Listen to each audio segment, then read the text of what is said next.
Hello friends, मैं हूं अर्जुन। इस वीडियो में हम बात करेंगे स्टिल लाइफ के बारे में। जो बच्चे बीएफए एंट्रेंस टेस्ट की तैयारी कर रहे हैं उनके लिए मैंने ये वीडियो खास बनाई है। और वीडियो में मैंने एक सिंगल ऑब्जेक्ट को लेके ट्राई किया है आपको बताने का कि किस तरीके से उसकी लाइट एंड शेड देनी है, किस तरीके से उसको प्रॉपर शेप में लेके आना है और कैसे उसकी लाइट एंड शेड टोन्स ये सारी चीज़ें फिल करनी है और कंप्लीट करना है। ये सारी चीज़ें मैंने इस वीडियो में डिस्कस की हैं। चलिए करते हैं एक छोटी सी डेमो। यहाँ पे मेरे पास वाइट शीट है, पेपर है और आर्ट लाइन की पेंसिल है 10B और एक रेफरेंस है जिसको देख के हम बना रहे हैं कि आपको समझ लगे कि उसको कैसे ड्रॉ करना है आपकी हेल्प के लिए। तो सबसे पहले हम ट्राई कर रहे हैं ज्योमेट्रिकल शेप। जैसे आपको पता है स्क्वायर या फिर सर्कल लेते हैं या फिर ट्रायंगल यूज़ करते हैं हम इसकी शेप के लिए। तो जो भी हमारे सामने ऑब्जेक्ट होता है हम ज्योमेट्रिकल शेप में उसको एक ड्रॉ करते हैं। पहले उसकी शेप ले लेते हैं। ये लाइंस आपको दिख रही होंगी। पहले मैंने स्क्वायर लिया है और अब उसकी धीरे धीरे शेप में आ रहे हैं। उसकी शेप ट्राई करते हैं। ठीक है, कोई भी चीज़ है आपको डायरेक्ट नहीं बनानी। मतलब एक चीज़ को देखा तो उसको डायरेक्ट जैसे है वैसे नहीं बनाना। ज्योमेट्रिकल शेप एक प्रॉपर पूरे ऑब्जेक्ट की करनी है ताकि आपको पता चले कि ऑब्जेक्ट में क्या क्या चीज़ें हैं और अगर उसके साथ कोई और ऑब्जेक्ट भी है तो वो कितना बड़ा है या छोटा है। ऐसे तो आपको इजी समझाने के लिए मैंने ये एक ही ऑब्जेक्ट लिया है कि आपको समझ आ जाए कि ऑब्जेक्ट को किस तरीके से ज्योमेट्रिकल शेप से आगे लेके जाना है शेडिंग तक। तो उसके बाद कंपोजिशन हो जाती है। जैसे स्टिल लाइफ के साथ कोई और ऑब्जेक्ट रखना है, 2 या 3 ऑब्जेक्ट रख के हम स्टिल लाइफ कंपोज करते हैं। तो एक बेसिक जो है आपको समझ आ जाए कि हम किस तरीके से किसी एक ऑब्जेक्ट को बना रहे हैं। तो यहाँ देखो एक हल्की सी शेप नज़र आने लगी है आपको। तो ये ज्योमेट्रिकल शेप जैसे हमने लाइंस ली हैं उसके अंदर या थोड़ा बहुत बाहर हो जाती हैं लाइंस। तो इस तरीके से हम उसको ड्रॉ करते हैं प्रॉपर। ठीक है, और ये उसके बाद प्रॉपर शेप बनेगी जब हम इसको फॉर्म में लेके आएंगे। फ़िलहाल ज्योमेट्रिकल शेप को ब्रेक कर रहे हैं, हम उसको ठीक कर रहे हैं, शेप में लेके आ रहे हैं। ऑब्जेक्ट के अंदर जितनी भी चीज़ें हैं उसको डायरेक्टली नहीं बनाना कि अगर राउंड चीज़ है तो भी उसको पहले स्क्वायर में और उसके बाद उसको राउंड में लेके आना है। कैसे, जैसे इसकी गोलाई है, इसका ढक्कन है, तो हम उसको तरीके से लेके आना है शेप में। ठीक है, सबसे पहले स्क्वायर लिया था और अब उसकी शेप धीरे धीरे राउंड की है हमने। ठीक है, बाहर वाली शेप ऐसे ही हमने स्क्वायर लिया था, अब धीरे धीरे सर्कल में। जिस तरीके की उसमें शेडिंग है, टोन्स है, तो ये चीज़ें ड्रॉ कर सकते हैं साथ के साथ शेप देने के बाद। जैसे इसकी हाइलाइट्स हैं, हाई डार्क्स हैं, तो इसकी मार्किंग कर सकते हैं। उससे आपको पता चल जाता है कि कहाँ पे हमने कौन सी टोन देनी है, लाइट है या डार्क है या एक्स्ट्रा डार्क है। ये सारी चीज़ें नोट में आ जाती हैं। ठीक है, तो इसकी ड्राइंग लगभग ठीक होती जा रही है। प्रॉपर इसकी ड्राइंग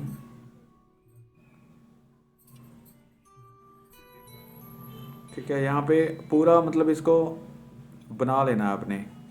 उसके बाद जब हम शेडिंग करते हैं तो टोन्स रेडी कर लेते हैं। जैसे 0 से 5th या 6th तक हम ले लेते हैं। उसमें क्या करते हैं, लाइट हाई डार्क तक शेड्स टोन्स रेडी कर लेते हैं। ठीक है, ये आपको समझाने के लिए है कि ये सारी टोन्स जो हैं इसमें फिल होंगी।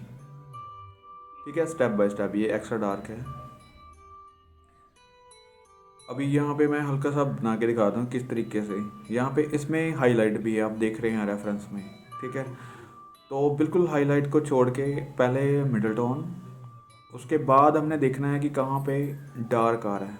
तो उतने ही साइज़ में ये टोन्स इसमें फिल करते हैं। ठीक है, तो पहले हमने 2 टोन्स यूज़ की थी, सेकंड या थर्ड, उसके बाद हम उसको डार्क दे रहे हैं। तो इस तरीके से हम पूरे ऑब्जेक्ट को बनाएंगे। ठीक है, आपने अपनी पेंसिल को एक्स्ट्रा डार्क यूज़ नहीं करना पहले, ताकि आपको बैक जाना मुश्किल हो जाता है। स्टेडलर पेंसिल है या फिर कोई भी पेंसिल है, उसको मिटाने से अच्छा है कि आप पहले ही एक स्टेप पीछे लीजिए कि उसको एक्स्ट्रा डार्क नहीं करना। ठीक है, अभी जो पूरा ऑब्जेक्ट है उसमें हाईलाइट को छोड़ के आप हल्की सी टोन दे सकते हैं, क्योंकि वहाँ पे बिल्कुल वाइट तो नहीं है। ठीक है, क्रीमिश सी जो है टोन्स उसमें, तो उसको आपने एक टोन फिल कर देनी है, फर्स्ट या सेकंड टोन उसमें फिल कर दिया हमने। ठीक है, बाकी टोन्स क्या है उसमें फिल करेंगे उसको देख के कि कितना डार्क है कितना लाइट है। ये टोन उसकी वैल्यू के लिए हमने यूज़ कर ली है। और ये मार्किंग जो है आप देख सकते हैं, उसमें टोन्स हैं अलग अलग तरीके की, तो वो हमने रख लिए हैं। अब इसको हल्का हल्का नेक्स्ट टोन पे लेके जाते हैं, जो इससे डार्क टोन है।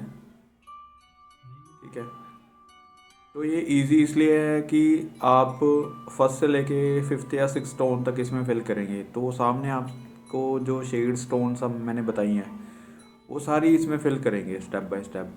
अभी देखो रेफरेंस में डार्क है वहाँ पे, तो ये एक हाईलाइट भी है, तो उसमें फोर्थ या फिफ्थ टोन हम फिल कर रहे हैं यहाँ पे। उसके साथ ही जो बिल्कुल हाईलाइट है वो देखो दिखने लगी है आपको। ठीक है, इसकी गुलाई है तो हल्के से, ये बहुत डार्क टोन है लेकिन फिर भी हमने एक्स्ट्रा डार्क नहीं लगाया, हल्का सा स्टेप पीछे रखा है, ताकि अगर ज़रूरत पड़ती है फाइनल करने पे तो हम एक्स्ट्रा डार्क यूज़ कर सकते हैं। ठीक है, तो फ़िलहाल इतना ही करना है, उसमें ज़्यादा डार्क नहीं करना। और बाकी चीज़ें जो है वो दिख रही हैं आपको, शेप आपके पास है, बस अभी क्या है उसकी टोन्स देखनी है। शेप साथ के साथ उसमें डिटेल्स आती जाएंगी, लेकिन उसकी टोन्स देखनी है। जो आपके पास ऑब्जेक्ट है उसको आपने ब्लैक एंड वाइट नज़रों से देखना है, मतलब उसमें चाहे कोई भी कलर है। ये मोनोक्रोम सा कलर इसलिए लिया है ताकि आपको ब्लैक एंड वाइट में इजी दिखे। ठीक है, वहाँ पे और भी बहुत सारे कलर्स हो सकते हैं, रेड हो सकता है, ब्लू हो सकता है, ग्रीन हो सकता है, तो उसको अपनी पेंसिल से ड्रॉ करना है, ब्लैक एंड वाइट ड्रॉ करना है। तो ब्लैक एंड वाइट ड्रॉ करने के लिए आपको उसको ब्लैक एंड वाइट नज़रों से देखना है कि अगर हम पेंसिल चलाते हैं तो वो कितना डार्क है कितना लाइट है, ये सारी चीज़ें। ठीक है, अभी हमें यहाँ पे डार्क नज़र आ रहा है तो हम एक्स्ट्रा डार्क नहीं कर रहे हैं। ठीक है, एक फिफ्थ टोन या फोर टोन यूज़ कर रहे हैं, सिक्स टोन हमने एक्स्ट्रा डार्क में रखा हुआ है, तो सिक्स टोन इसमें अभी तक फिल नहीं हमने की। ये बिल्कुल लास्ट में हम सोचेंगे अगर करना पड़ेगा तो यहाँ पे देखो आपको दिख रहा होगा रेफरेंस में कि जो हमने फर्स्ट टोन फिल किए हैं उससे डार्क है हल्का सा। तो ये रेंडरिंग से कर रहे हैं हम, लाइन वर्क से कर रहे हैं, इससे फ्लो अच्छा बनता है स्टिल लाइफ का।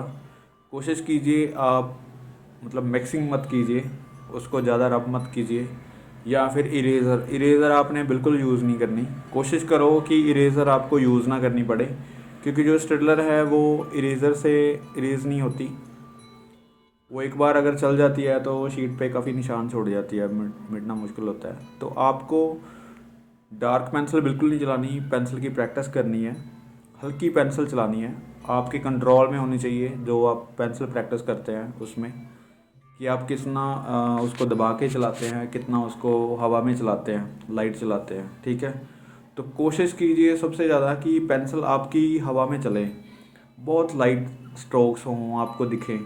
ठीक है, क्योंकि जब हम बिगनर्स होते हैं उनसे ज़बरदस्ती वो पेंसिल दबा के चल जाती है, ना चाह के भी ऐसा होता है, लाइंस डार्क चलती हैं।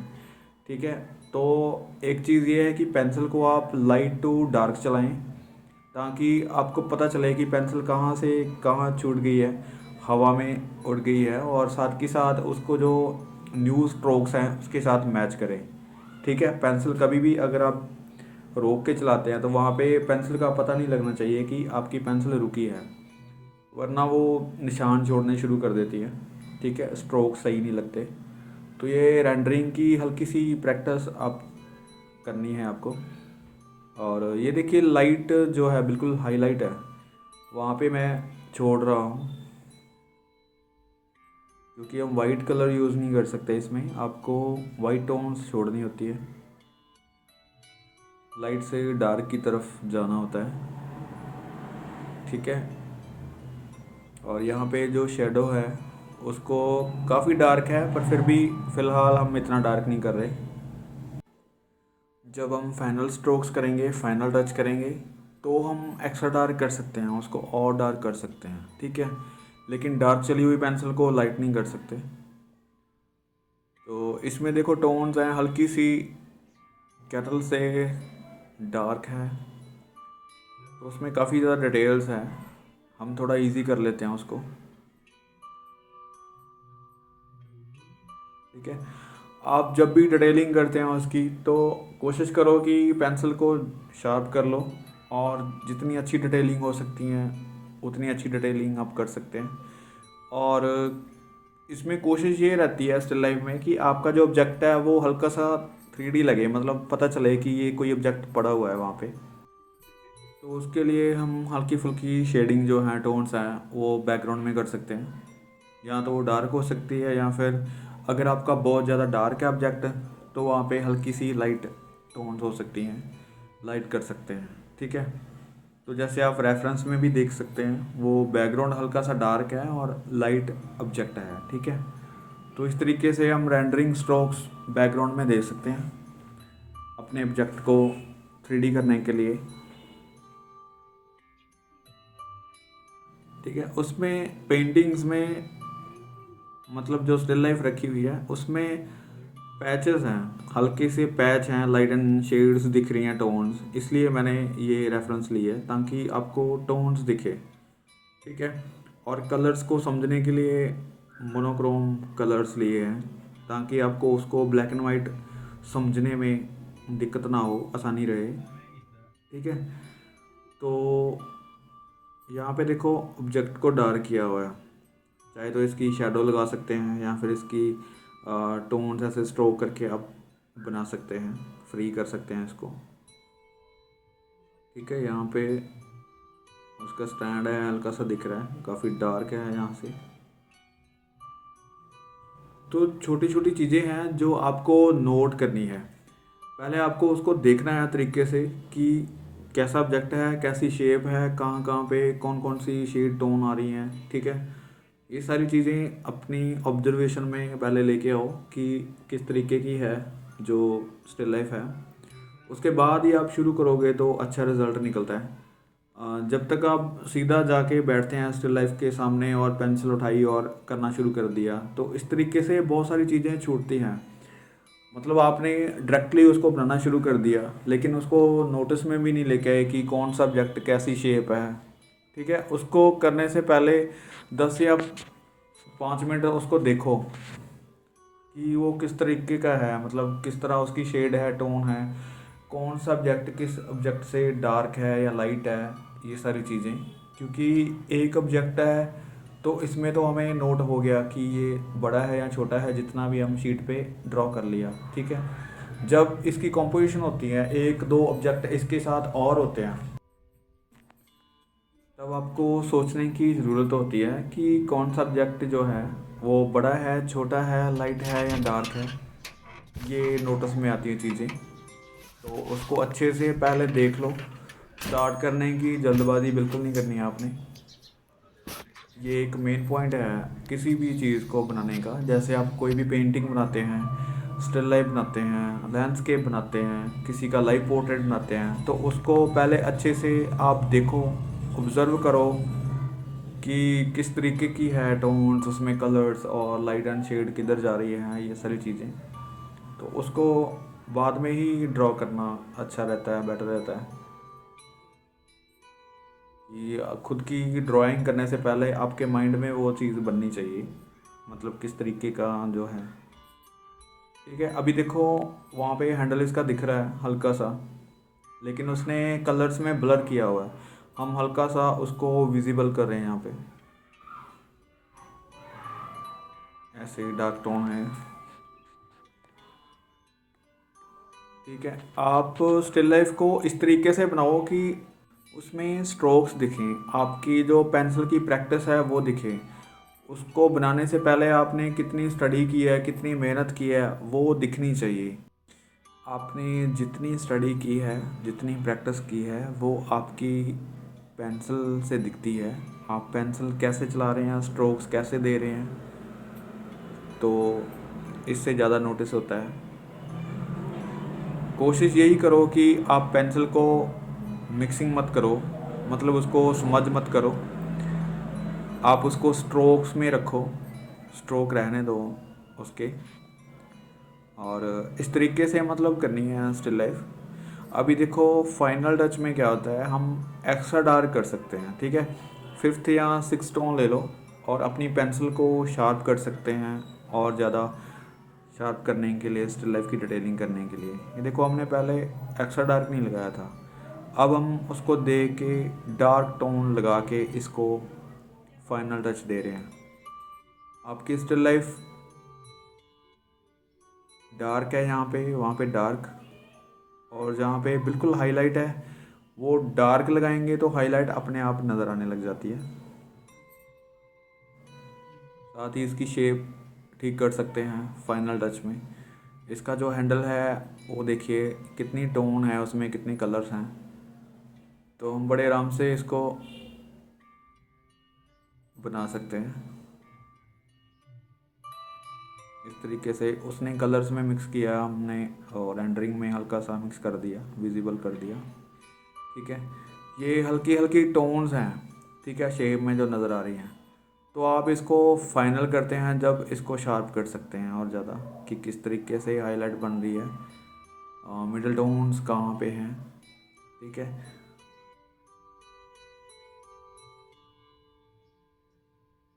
रिफ्लेक्शन है कुछ, उसको भी आप विजिबल कर सकते हैं इस तरीके से।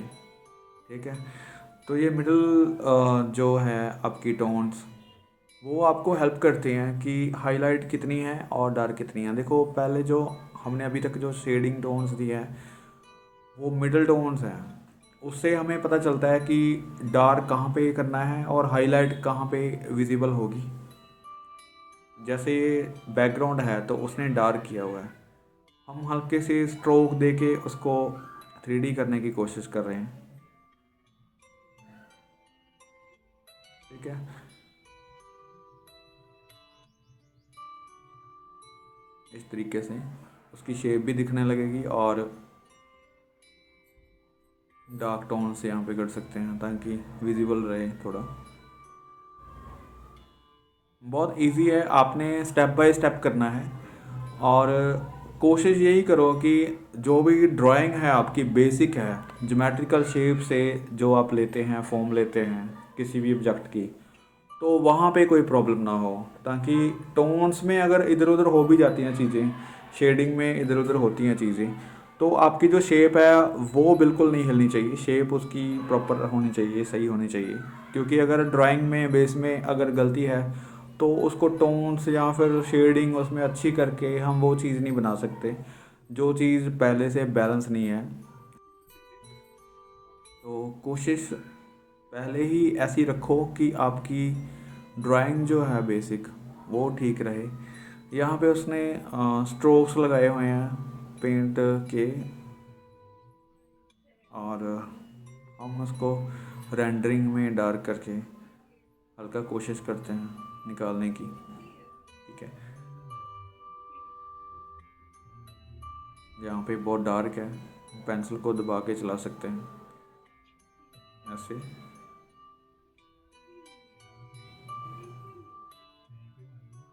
ये देखो जैसे हाईलाइट है तो वहाँ पे दिखनी शुरू हो गया, हम और डार्क कर सकते हैं इसी पेंसिल को यूज़ करके। ठीक है,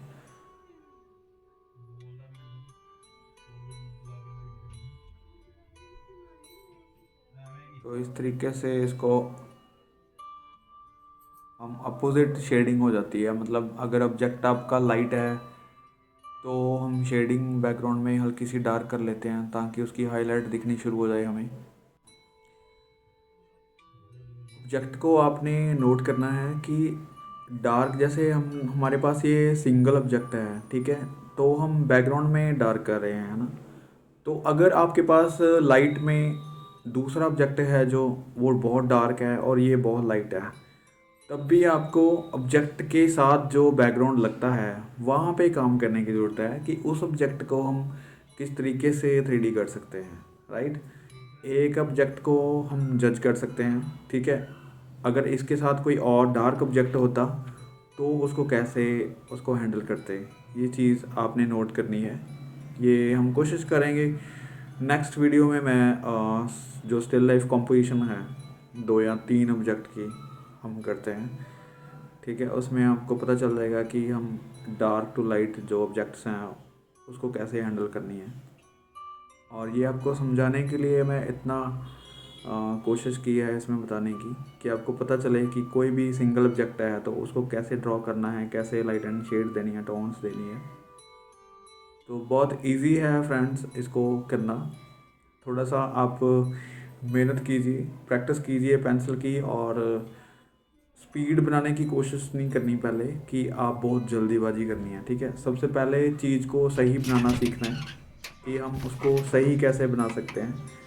जब आपकी चीज़ सही बन जाती है तब धीरे धीरे उसको रिपीट करके आप स्पीड बना सकते हैं, आपके वर्क की स्पीड अपने आप बन जाती है। तो सबसे पहले उसको सही बनाना ज़रूरी होता है, उसमें टोन्स फिल करनी सही ज़रूरी होती हैं, ठीक है। और फाइनल में आप देख सकते हैं जैसे हमें ज़रूरत पड़ी थी यहाँ पे टोन्स फिल करने की बैकग्राउंड में, तो ऑब्जेक्ट के बनने के बाद आप देखना है कि आपको बैकग्राउंड को कितना डार्क कितना लाइट करना है। जैसे अभी मैंने और स्ट्रोक्स दिए हैं बैकग्राउंड में, ठीक है। और अभी जो ऑब्जेक्ट में हाईलाइट हैं उसको ज़्यादा हाईलाइट करने के लिए उसके साथ साथ हल्की सी डार्क टोन दे रहे हैं ताकि जो वाइट टच लगाए हुए हैं उसने हाईलाइट दी हुई हैं वो हमें विजिबल हो जाएं, ठीक है। यहाँ पे ब्रश के स्ट्रोक्स हैं जो आप डार्क या लाइट कर सकते हैं, ठीक है। और मेन चीज़ ये है आपकी कि आपके सामने कौन सी चीज़ रखी है, या ग्लास की है या फिर कोई मैट फिनिश चीज़ है जिस पे शाइनिंग कम होती है। तो इसके जैसे हाइलाइट्स हैं बहुत चमकते हैं, बिल्कुल हमने वाइट छोड़ा हुआ है बिल्कुल हाईलाइट करने के लिए, ठीक है। तो इस तरीके से कोशिश करनी है आपने कि हर एक चीज़ को समझना है, छोटी छोटी चीज़ें नोट करनी है, मिस नहीं करनी। तो ऐसे एक ऑब्जेक्ट को हम कंप्लीट कर लेते हैं, ठीक है। आपके सामने ये हल्की सी स्टिल लाइफ हमने की है, डेमो की है। तो होप सो इससे आपको थोड़ी सी हेल्प मिली होगी जिस तरीके से हमने ये स्टिल लाइफ बनाई है। Thank you so much for watching this video.